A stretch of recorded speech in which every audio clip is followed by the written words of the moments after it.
Mis hermanos, hoy les confieso que no pude imprimir mis notas del estudio, sin embargo, pues están en mi corazón. Hoy vamos a leer y vamos a estudiar una porción de la palabra del Señor que tiene que ver precisamente con el libro de Ruth y siguiendo lo que venimos estudiando acerca de las fiestas a Jehová.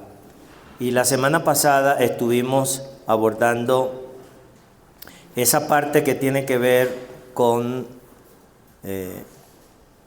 déjeme ver, las primicias. Déjeme ver si lo puedo volver a descargar aquí para tener como una guía. Si no, no importa, mis hermanos. Vamos a leer en el libro de Ruth, mis hermanos. En el libro de Ruth. El libro de Ruth tiene 4 capítulos. Y la verdad es muy interesante este libro de Ruth y hoy vamos a procurar que el Señor nos dé la ayuda para poder conocer varias cosas que este libro maravilloso nos enseña.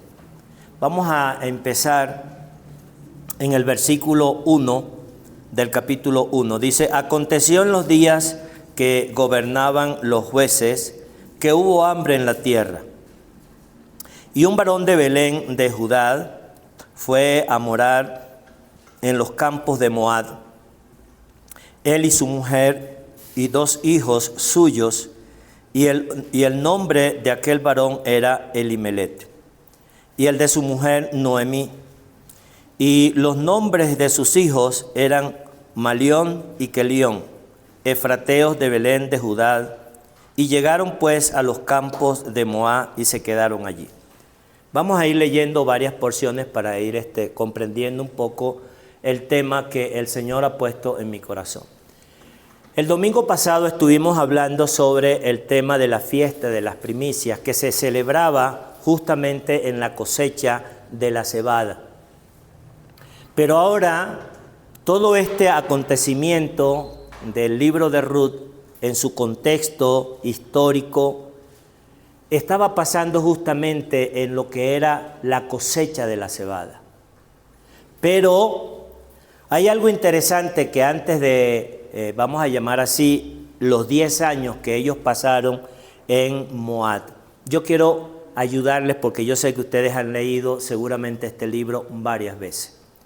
Lo primero que quiero que comprendamos, mis hermanos, es que Elimelech era hermano de Boz. Y todos estaban allí en la tierra de Belén.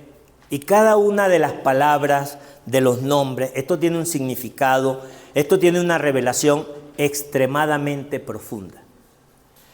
Lo primero que quiero rescatar es que, fíjense en una misma familia que estaba Elimelech y estaba Boz. Y dice que había hambruna en la tierra. No solamente había hambre en Belén. Y dice que la Escritura que aquello estaba aconteciendo en un periodo que se llama el periodo de los jueces. Cuando usted lee algunas porciones en el libro de Jueces, mis hermanos, el mismo Señor se encarga de revelarnos que había una expresión, que como no había rey, cada uno hacía lo que él consideraba que quería hacer. Es decir, había un desorden. Por eso usted ve que aparecen mujeres como jueces, aparecen toda una historia como Sansón. Era un verdadero desastre en aquella época de los jueces.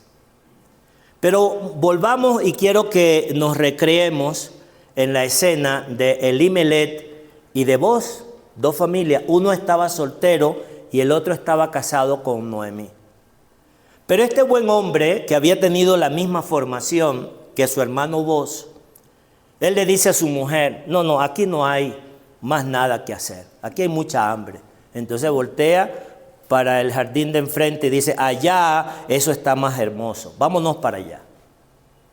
Esta es la primera decisión equivocada que toma aquel hombre que había tenido la misma formación que Boz. Y cuando nosotros empezamos a leer, mis hermanos, lo que a Elimelech le pasó en Moab, lo que él quiso ir a buscar, no lo consiguió.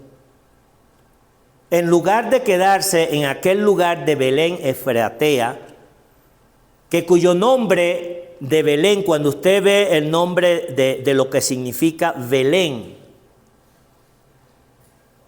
pan de Dios, provisión de Dios, que tenía que ver incluso con el mismo nombre que el mismo Señor Jesús dijo, que Él era el pan de vida. Y sin embargo, aquel hombre, en una decisión equivocada, como muchas veces nosotros podemos tomarla, ¿verdad? Él se fue y se llevó a su mujer, Noemí, que significa feliz, agraciada, contenta, se fue a ese lugar de Moab. ¿Y qué pasó allá? En primer lugar, pues sus dos hijos se casan con dos moabitas, una Ruth y otra Orfa, no me recuerdo ahorita el nombre de una de ellas, Orfa se llamaba. Y pasan 10 años. Yo me imagino que como, vamos a llamar así, emigrante, el nombre que hoy nosotros conocemos, ya yo llevo más de 11 años aquí en México, sin ver a mi familia en Venezuela. Y les puedo hablar con absoluta propiedad de que eso no es nada fácil. Mi hijo menor se casó y yo no pude estar en su boda. Y le pido todos los santos días a mi Dios que me pueda permitir regresar a mi país solo con el deseo de ver con vida a mi madre que va camino a los 90 años. Porque no es lo mismo un mensajito o hablar, quiero darle un abrazo. Esta familia de Elimelech, el cabeza de casa, tomó una decisión equivocada y se fue. Y allá lo único que consiguió fue que sus dos hijos se casaran. Pero ¿qué crees? Sus dos hijos fallecieron en pleno Moab. Y hay una disyuntiva tan grande en la vida de Noemí, mis hermanos, que Noemí agarra a estas mujeres porque era una mujer que de verdad tenía valores y principios. Esa familia venía de una familia acomodada, venía de una familia de recursos, no eran cualquiera. Vos, cuando usted va a la secuencia de la lectura, usted dice la escritura, vos era un hombre rico, pero no solamente él, también Elimelech lo era, pero había tomado una decisión equivocada. Pero entonces Noemí decide regresar a la tierra y le dice a Ruth y le dice a Orfa, mira, yo no tengo más nada para ustedes. Vayan a la casa de sus padres y quédense aquí, yo regreso a mi pueblo. No, yo voy contigo, yo voy contigo, yo voy contigo. Y entonces llega Noemí, le dice, yo no tengo más nada para ustedes, ni siquiera que me volviera a casar y pudiera tener hijos. ¿Cómo pudiera yo darles a ustedes ese hijo y ustedes esperarían por él? Sería injusto. Una de esas dos mujeres entiende el proceso y entonces decide devolverse o quedarse en casa de sus padres en Moab. Mientras que Ruth, y aquí empezamos a tomar una serie de... Hoy quiero que cada uno de los que estemos aquí no se tome nada a título personal. Lo que la palabra le toque, recíbala por parte del Señor. Ruth le dice a aquella mujer, tu pueblo será mi pueblo. Lo que tú quisieres, yo lo querré. Y tu Dios será mi Dios. ¿Y quién era la que le estaba diciendo eso? Muchas veces nosotros pasamos por encima de la lectura. Era una nuera. Y normalmente a veces escuchamos que una nuera con una suegra es difícil relacionarse. Eso es un paradigma. Una suegra tiene que considerar a su nuera como una verdadera hija, no como su rival, no como su oponente. Pero en la cultura nuestra latina, muchas veces nosotros vemos a la suegra, o la suegra ve a la nuera, o la nuera ve a la suegra como una rival, porque muchas veces no tienen el comportamiento correcto. Pero cuando el corazón de una mujer que ha sido madre entiende lo que significa esa relación, que no es cualquier cosa, que hay un vínculo, ahí ya empiezas a pensar como una madre, no como la esposa de tu hijo. Y si usted conoce a alguna suegra que está peleada con su nuero, llámele y dígaselo. Perdonen las suegras. Yo le voy a decir algo. Mi madre le decía a la madre de mis hijos, hija. Era su hija. Y cuidado si el esposo estaba actuando de una manera tal. Y cuando me veía que yo estaba actuando de una forma, me decía, Enricito, ven acá, eso no es lo que te corresponde. Esa es la madre de tus hijos. Esa es la que cuida a tus hijos. Y empezaba a darme toda una serie de lecciones. Y ¿sabes qué, mis hermanos? Cuando vemos el lado de la nuera, porque tiene que ser de ambas partes, aquella mujer, al regresarse con Noemí, estaba renunciando a su padre y a su madre, estaba renunciando a su casa, no es cualquier cosa. Y para que eso pudiera acontecer, era porque Noemí tuvo que haberle demostrado de verdad, la manera como esta mujer accionaba. Estoy hablando solamente en el terreno humano, todavía no hemos entrado en otros terrenos que vamos a ir considerando poco a poco. Esta es la primera lección. Una decisión equivocada por parte de Elimelech te lleva a resultados no deseados. La pregunta que nosotros siempre tenemos que hacernos como hijos de Dios, esta decisión que voy a tomar es la que mejor me conviene, Señor, muéstramelo. Y si tengo que esperar respuestas, como lo hizo Gedeón, mis hermanos, poner un vellón, pedirle a Dios algún tipo de prueba, hagámoslo. Porque las consecuencias de cada decisión, de lo que nosotros experimentamos en nuestras vidas, están basadas en ella. Usted, yo y cualquier persona, lo que hoy está viviendo, se debe a sus decisiones. Pero ¿qué termina pasando? Noemí, que todavía no había entendido, cuando ella regresa a la tierra de Belén y empieza a ser así elogiada por la multitud, ella empieza a utilizar un término de disgusto y de malestar y de insatisfacción y de dolor. No me llamen Noemí, llámenme Mara. ¿Y qué significa la palabra Mara? Amargo. Tenía amargura. Y muchas veces, mis hermanos, nosotros empezamos a atravesar situaciones, y aquí es donde quiero que nos detengamos a pensar por un momento, que las decisiones que yo tomo me llevan a unos resultados no deseados, pero después que estoy experimentando algo como lo que esta mujer decía, salí con las manos llenas y regresé con las manos vacías. Había amargura en su alma porque ella sentía que Dios la estaba castigando, como que Dios le había quitado. Y aquí quiero hacer un alto. Mire, muchas veces nosotros como creyentes tenemos la idea de que todo lo que nos acontece es porque Dios lo permite.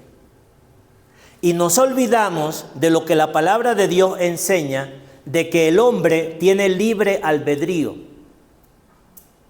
Usted y yo tenemos libre albedrío.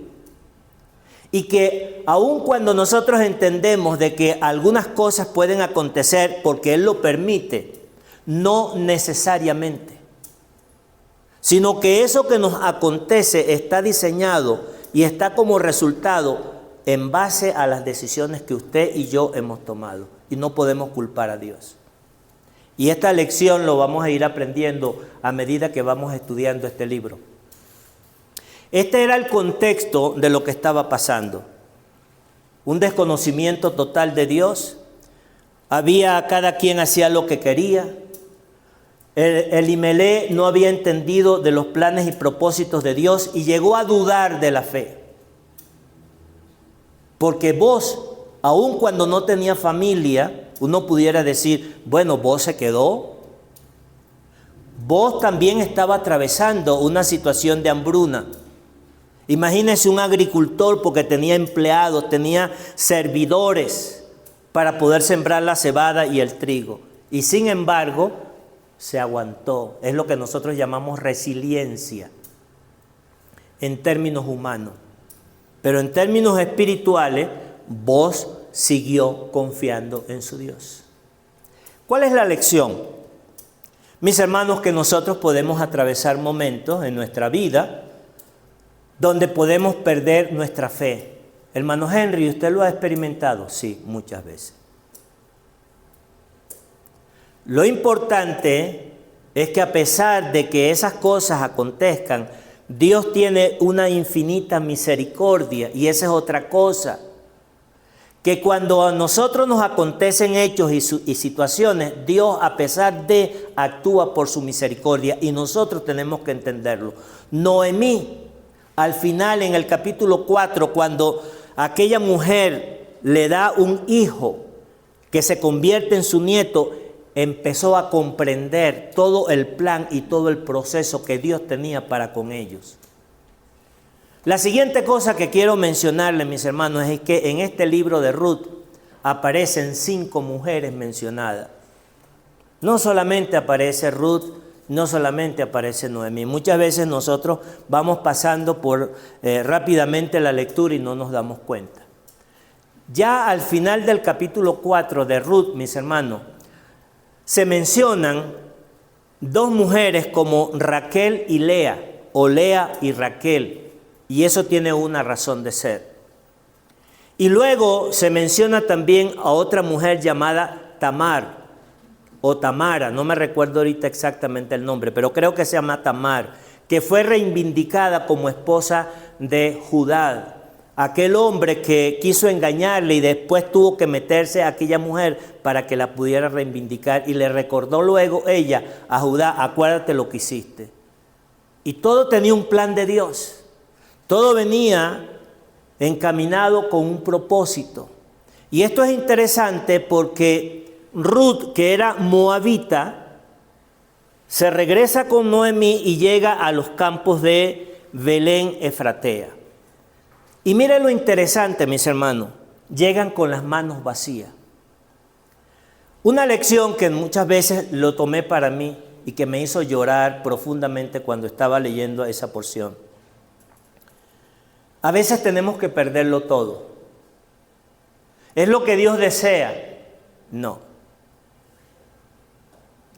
Pero a veces es necesario perderlo todo para que nosotros podamos valorar lo que realmente Dios nos había concedido.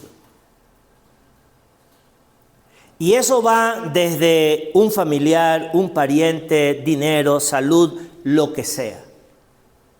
Pero muchas veces nosotros no le damos el verdadero valor y el agradecimiento que representan aquellas cosas que Dios ha hecho con nosotros, y Dios nos las quita para volvernos llevar a otro terreno y poderlos valorar.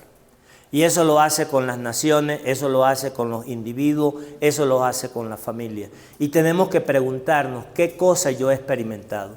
Yo le voy a contar algo rapidito de mi país, que ahorita es noticia mundial.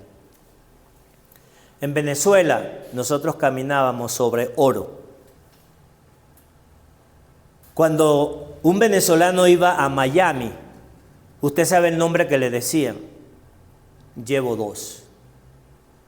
¿Y qué quiere decir eso?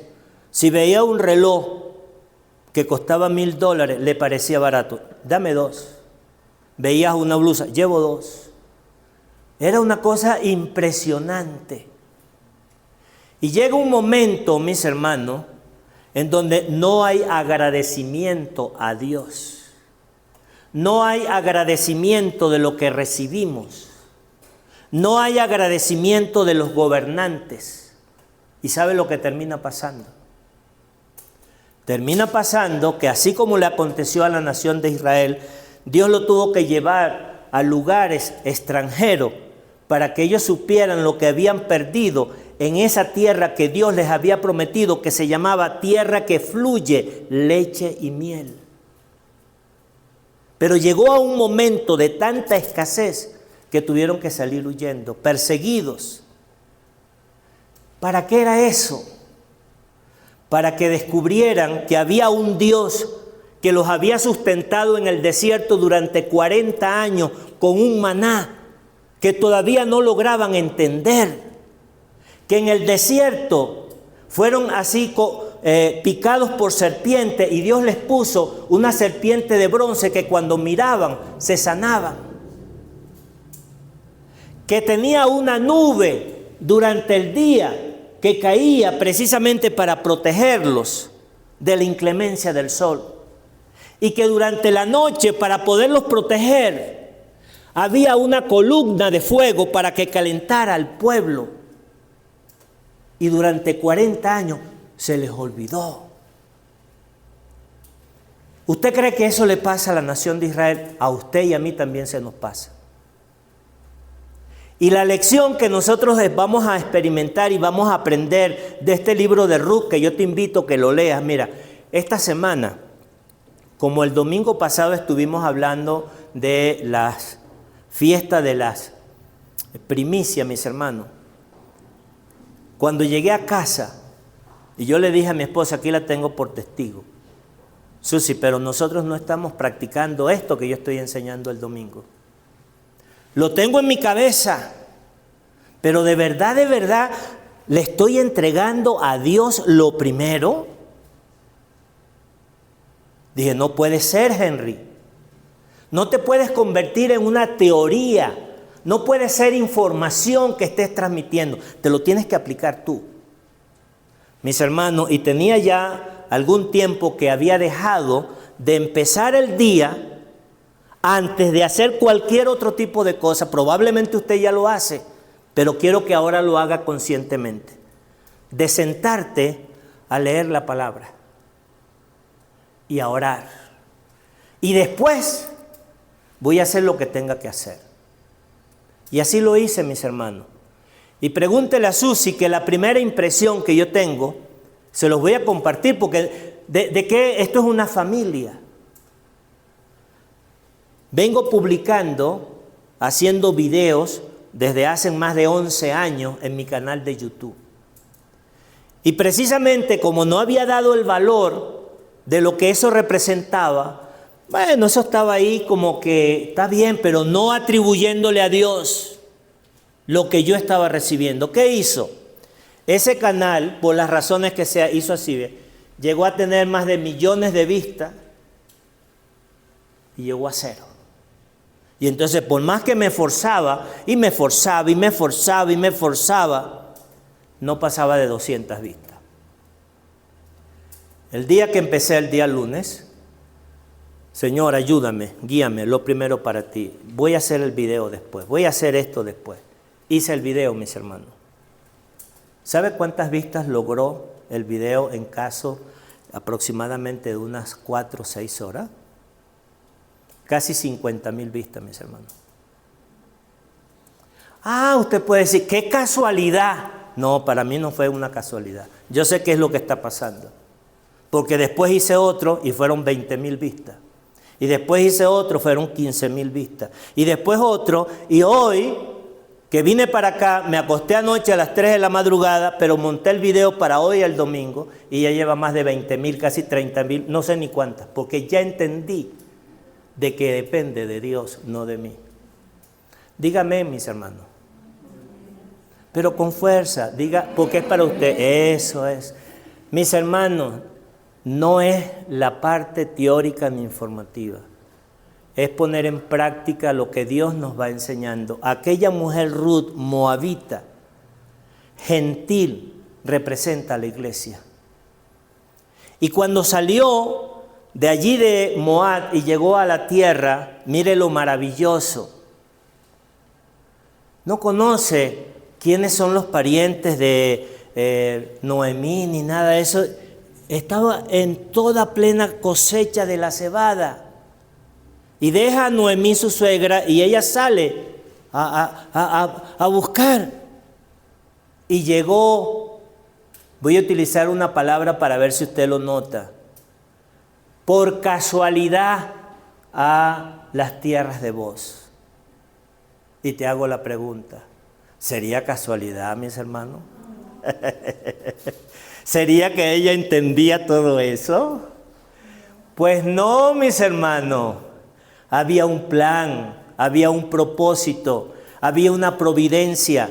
Dios la estaba guiando. ¿Ella sabía? No lo sabía. Pero Dios veía el corazón de esta mujer. Y justamente la lleva al lugar de Booz, que hay una expresión, mis hermanos, que tenemos que aprenderla, que se llama Goel. Y esa palabra Goel quiere decir redimir o redentor, que se practicaba según la ley de Levíticos, creo que si no me equivoco, no me recuerdo ahorita la cita, pero está en el capítulo 25 aproximadamente, donde Dios le da descripciones muy claras a la nación de Israel, qué pasaba cuando alguien fallecía en una familia, cómo tenían que redimirlo. Y ocurre que cuando Ruth va a los campos de Moab, aquella mujer empieza a trabajar diligentemente porque tenía hambre y pasa todo el día trabajando en el campo de Moab. ¿Y sabe cómo lo hacía? Tenía que ir recogiendo de lo que se iba cayendo de las mujeres que estaban cosechando las espigas. Sin embargo, estaba alegre. Y llega a la casa después que desgranan aquellas espigas. Y Noemí, que también tenía hambre, dice: mujer, ¿y dónde estuviste? Estuve con un hombre, creo que se llama Booz.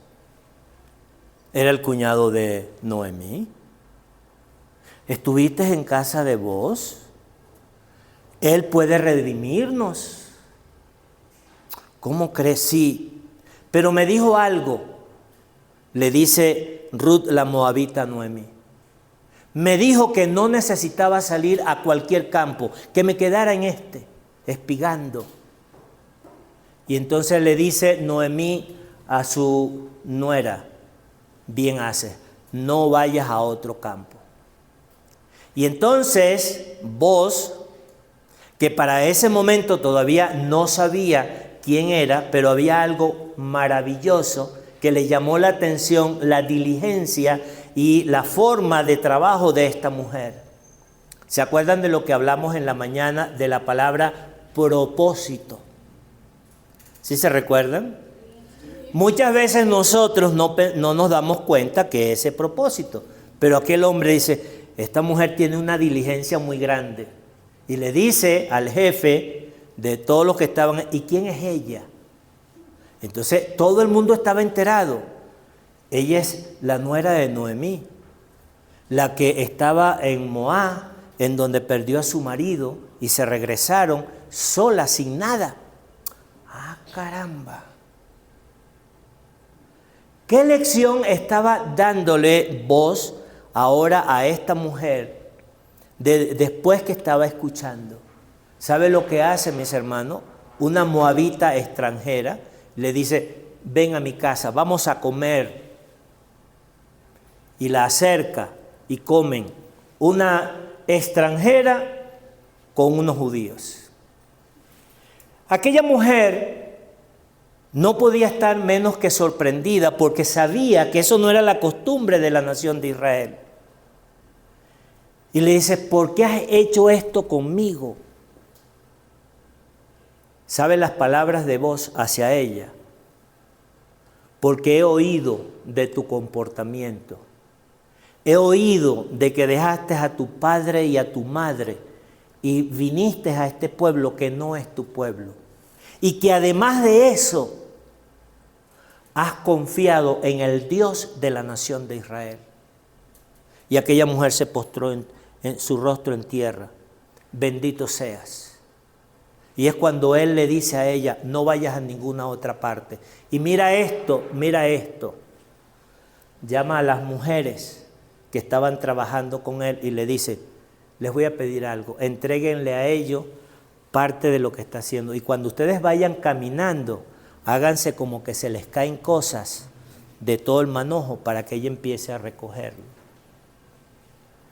Uno pudiera decir: ¡ay, qué historia de amor tan bonita! ¡Qué relación de persona! No, mis hermanos. Esto tenía un trasfondo mucho más grande. Aquí hay trasfondo profético. Aquí hay trasfondo de simbolismo, desde los nombres hasta los acontecimientos, etcétera, etcétera. Vamos a ver cuánto tiempo me queda. ¿Cuánto tiempo me queda, pastor? ¿Ah? 15 minutitos, ok. Fíjense, mis hermanos. Lo primero que nosotros vamos a entender es que usted, cuando esté leyendo la Biblia, préstele mucha atención a la genealogía. Muchas veces nos causa un poquito como de, ay, ¿por qué tanta genealogía? ¿Por qué crónica tengo que estar leyendo tanta genealogía? Porque el linaje, mis hermanos, es sumamente importante. Y aquí, en este libro, al final, en capítulo 4, después que ya se casó con Boaz, pero mire, antes de llegar ahí quiero decirle lo siguiente. Cuando al final del capítulo 4 ya Ruth, que se casó con Boaz, tienen un hijo, tiene el nombre de Obed. Yo tuve un cuñado de nombre Obed, que fue el hijo mayor, hermano de la esposa de mis hijos, de la madre de mis hijos.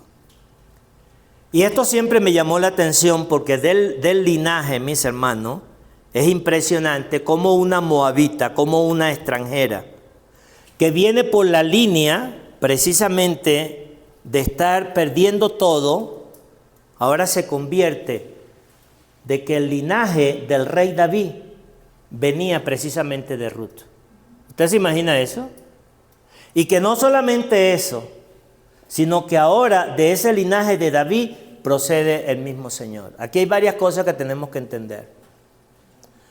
La primera cosa es que Noemí, que se sintió derrotada, ella no entendía que había un plan por encima de lo que estaba pasando. Y cuando nuestra mente es limitada, muchas veces nosotros simplemente vemos lo que está pasando en este momento. Y no comprendo que detrás de todo esto hay un porqué, aunque yo no lo entienda. Y si tú en este momento, mi hermana, mi hermano, estás atravesando una situación que te produce dolor, inseguridad, conflicto, cosas que te puedes imaginar como siervo de Dios, como lo que tú seas, yo te voy a decir algo. Dios tiene un plan. Que tú no lo entiendas es otra cosa, pero te voy a decir algo. Había un plan supremo. Había un plan supremo. ¿Y cuál era el plan supremo? Desde los días de Raquel y de Lea, cuando Jacob no entendía por qué tuvo que trabajar por su mujer Raquel 14 años, en donde parecía que su suegro Jetro era ¿cómo es posible? Pero le voy a decir algo, Dios tenía un plan. De ahí nacieron las 12 tribus de Israel. Descendientes de Lea y descendientes de Raquel. ¿Y cuántos tuvo con Raquel? Prácticamente 2 hijos. Sin embargo, mis hermanos, de todo el proceso que se viene llevando a cabo desde el momento en que la nación de Israel llega a Jericó y una mujer que estaba allí llamada Rad, aquella mujer que era una ramera, de su descendencia, hay algo maravilloso. Tienes que prestarle atención a los linajes, a la genealogía. Llegamos al libro de Ruth y ahora una moabita se casa con Boaz. Boaz representa a la nación de Israel fiel. Ruth representa a la iglesia, a los gentiles, que se juntan precisamente para conformar algo maravilloso, que es lo que nosotros conocemos hoy como la iglesia de Cristo. Un plan que tiene que ver de redención, basado en un Goel que redime a su familia. Y te voy a decir algo, dentro de la historia,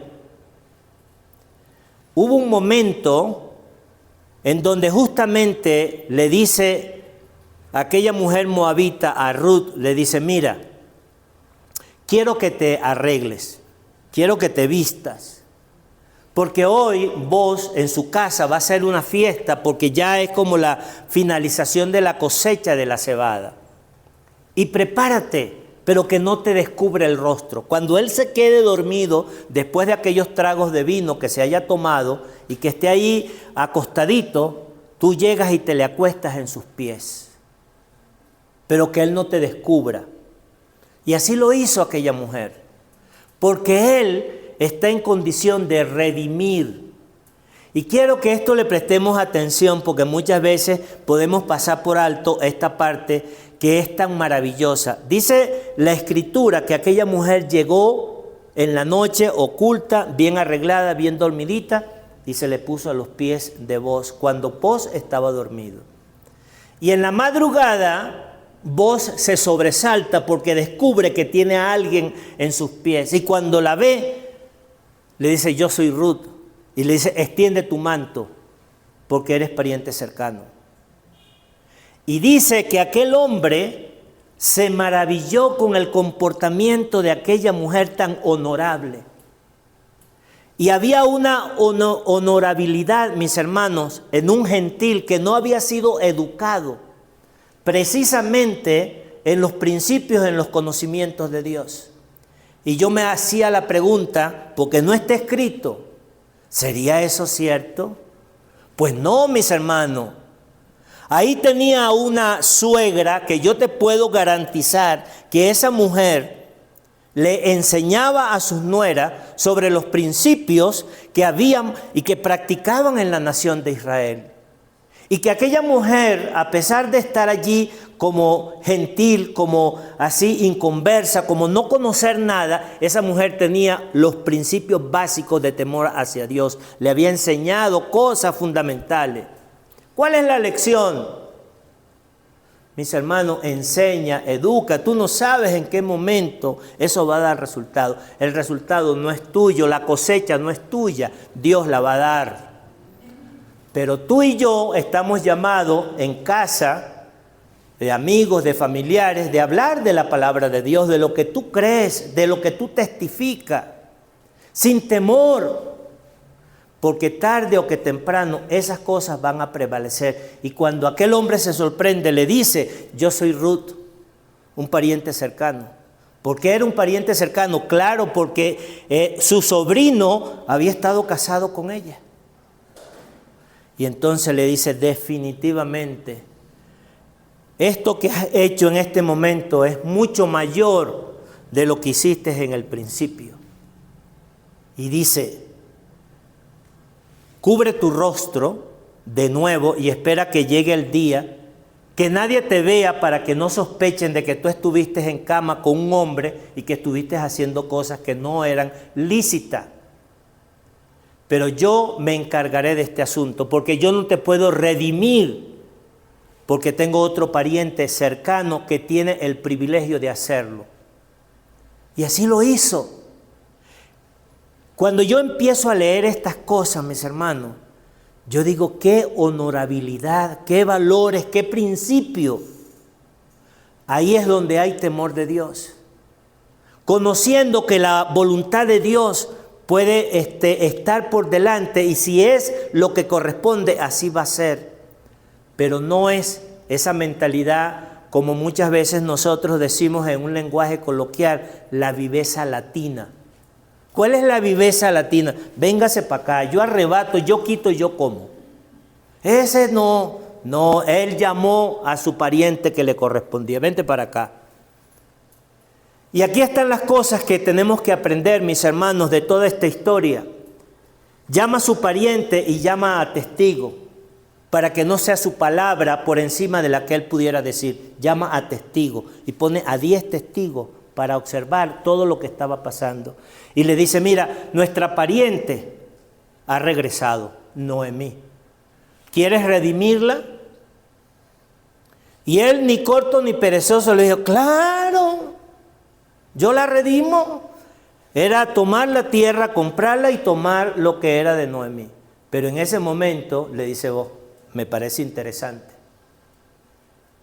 pero el día que redimas, tienes que tomar todo lo que es de Noemí, incluyendo a la moabita. ¿Y qué crees que fue la respuesta de aquel pariente? Ah, si así es, no, así no, así no. ¿Cómo es posible? Esta es una moabita extranjera. La viveza criolla se perdió de algo grande, mis hermanos. ¿Y saben lo que hizo? Se quitó el zapato. En señal de que se desprendía de su derecho que le correspondía. Y ahí entonces le dice a los 10 que estaban allí como testigos y al pueblo, yo entonces redimo. ¿Qué es la lección, mis hermanos? Cuando nosotros pensamos en esto, imagínense por un instante que nuestro Señor es el Redentor, el que pagó el precio por una heredad. ¿Valía mucho esa heredad? Pregunto. No me quieren responder. No valíamos nada, mis hermanos. Descuidado, viviendo como... Y el mismo contexto del libro de los jueces lo enseñaba. Cada uno hacía lo que bien le quería. Pero ¿sabes qué? Vos también lo sabías. Que no solamente tomaba la parte posesiva, sino que también tomaba la parte que no valía. Y en este caso Ruth no valía porque era una extranjera moabita, enemiga del pueblo de Israel. Eso lo hizo nuestro Señor. Por eso vos encarna el tipo de Cristo como Redentor. Vos representa el cuadro más perfecto de lo que es un Redentor, uno que paga el precio justo por lo que vale, pero que además de eso paga por algo que no vale. Eso lo hizo Cristo por nosotros, mis hermanos. Porque no solamente estaba redimiendo a su pueblo, que era la nación de Israel, sino que además de eso estaba redimiendo a un pueblo que no era la nación de Israel, y que ambos pueblos, Él estaba pagando un precio elevado, y no era cualquier precio. ¿Cuál fue el precio pagado por el Señor? Su vida, mis hermanos, su propia vida. Cuando nosotros vemos en el Calvario, y esto es un cuadro que nosotros tenemos que tenerlo en nuestra mente cuando vamos a participar de la cena del Señor, el Señor en la cruz, mis hermanos, su sangre fue derramada, porque la sangre es precisamente la vida del cuerpo, pero había una característica fundamental que muchas veces pasa por alto cuando nosotros estamos leyendo estos pasajes. Dice la Escritura, mis hermanos, que habiendo inclinado la cabeza, dijo, consumado es. Yo le voy a decir algo. Ninguna persona que está muriendo, que pierde su vida, puede inclinar la cabeza voluntariamente porque no tiene control de su vida, no tiene control de su cuerpo, se cae, ¡puc! Pero esa expresión, y habiendo inclinado la cabeza, quiere decir que cuando nosotros leemos la porción, mi vida nadie me la quita, yo la pongo. Dígame. Eso lo hizo el Señor, mis hermanos. El Señor puso su vida, nadie la quitó. El Señor pagó un precio elevado ante el Padre, y cuando usted relaciona eso, cuando llegó el momento del Getsemaní, que dice la Escritura que su alma estaba llena de angustia, y muchas veces nosotros decimos, pero ¿por qué el Señor tenía que expresar eso cuando debía estar contento? No, mis hermanos. Era que precisamente allí esa angustia la generaba el saber que en el momento que Él estaba en la cruz, los pecados de cada uno de la raza humana iban a ser cargados en Él. Y que por esa razón la mirada del Padre, la mirada del Dios eterno, iba a ser quitada porque no podía contemplar el pecado. Y por eso dice la Escritura, Dios mío, ¿por qué me has desamparado? Y esa expresión, justamente cuando usted va a comprar algo, y póngase usted en los zapatos de un comprador, de que usted está comprando una tierra y dentro de esa tierra hay cosas que usted la ve como que no sirven, pero que usted tiene un gran sentido de servicio. que de repente eso le pudiera dañar. ¿Usted se imaginaba lo que significaba para este hombre Boaz casarse con una moabita? Cuando ni siquiera se había atrevido a ir a Moab cuando había una hambruna. Eso es lo que revela precisamente una confianza plena de que Dios estaba dentro de los planes y propósitos. Y voy a concluir con esto, mis hermanos. Se me quedaron las notas, por eso he tenido que estarles transmitiendo o compartiendo de una manera diferente. Pero después, el domingo, les traigo todas las explicaciones y todas las notas para dárselas. Mire, por cierto, ¿dónde está mi hermana Rocío? También te tengo todo lo que tiene que ver con los 144,000. Era un documento, pero tampoco te lo pude imprimir, te lo traigo el domingo. Mis hermanos, concluyo con esto. Mire lo que dice aquí, mire lo que dice. Dice, y versículo 12 del capítulo 4 de Ruth, dice, y sea tu casa como la casa de Fares. ¿Quién era Fares? Fares precisamente era el hijo de Tamar, del linaje de Judá. Muchas veces nosotros nos preguntábamos, ¿verdad? Yo cuando empecé a estudiar la palabra decía, pero ¿y por qué el Señor no viene del linaje de José? Cuando José, dentro de los 2 hermanos, wow, José era el hombre que tenía todas las características para hacerlo. Pues no, venía del linaje de Judá. Y este Judá no solamente había sido hijo de cualquier mujer, no, era de Tamar. Esta mujer que precisamente tuvo que hacer toda una situación de trampa y de tramoya para que pudiera salir embarazada. Y entonces cuando descubrió que estaba embarazada, ¿qué cree que quería hacer el papá? Se trató de erigir como que el tipo era, hay que condenarla. Es tuyo. Es tu hijo. ¡Wow! Se desboronó Judá. Pero eso nos da lecciones, mis hermanos, para que nosotros podamos comprender todo lo que representa la justicia, todo lo que representa el plan de Dios, que aunque nosotros no lo podamos comprender, no te preocupes. Dios tiene un plan y un propósito en la vida tuya como en la vida mía, y yo tengo que aferrarme a eso. Señor, tú conoces, tú lo sabes. Simplemente ayúdame a obedecer. Fares comienza con él esa genealogía de Judá. Y luego que sigue, dice, y Boaz pues tomó a Ruth, y ella fue su mujer, y se llegó a ella, y Jehová dijo que concibiese y diese a luz un hijo. Y las mujeres decían a Noemí, loado sea Jehová, que hizo que no te faltase hoy pariente cuyo nombre sea celebrado en Israel, el cual será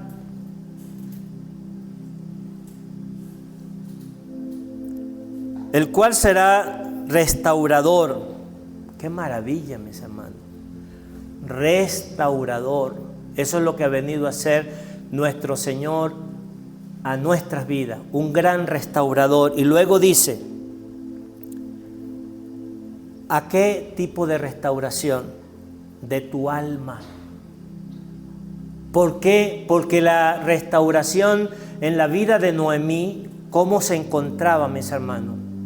Amargada, entristecida, afligida, la parte emocional destruida, pero ahí llegó el momento en donde precisamente recibió un nieto, en donde dice la Escritura que ese nieto, para ella se convirtió en su aya, es decir, en una cuidadora. El aya, mis hermanos, precisamente en la palabra de Dios tiene una serie de entendimientos y de comprensión que ahorita no le voy a explicar eso. Pero cuando nosotros llegamos a la epístola de los Gálatas, ahí hay una serie de experiencias que la ley se llegó a convertir como que si fuera una aya, una cuidadora, para que nosotros pudiéramos ir comprendiendo todo el plan de redención, porque nos fue llevando. Y entonces dice aquí, Y tomando Noemí el hijo, le puso en su regazo y fue su aya. Versículo 16. Y le dieron nombre las vecinas diciendo, le ha nacido un hijo a Noemí, y lo llamaron Obed. Ese padre de Isaí, padre de David.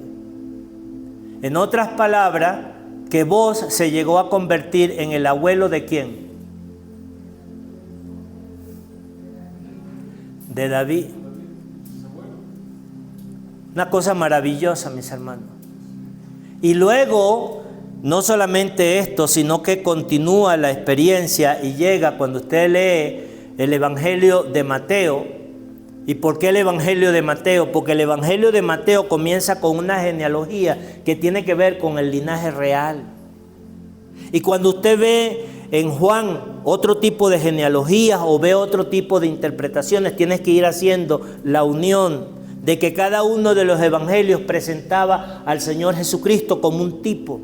Pero en el caso de Mateo viene la genealogía para que podamos comprender de que esa grandeza y de toda la obra de Dios no era solamente para la nación de Israel, sino desde el momento en donde el Señor le dijo a aquella mujer, hablando referente a la serpiente, ¿qué fue la palabra que le dijo en Génesis? Vamos a acordarnos.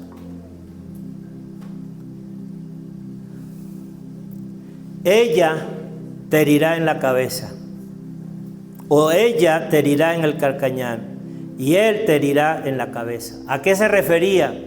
Que la simiente de la mujer heriría a Satanás en la cabeza, mis hermanos.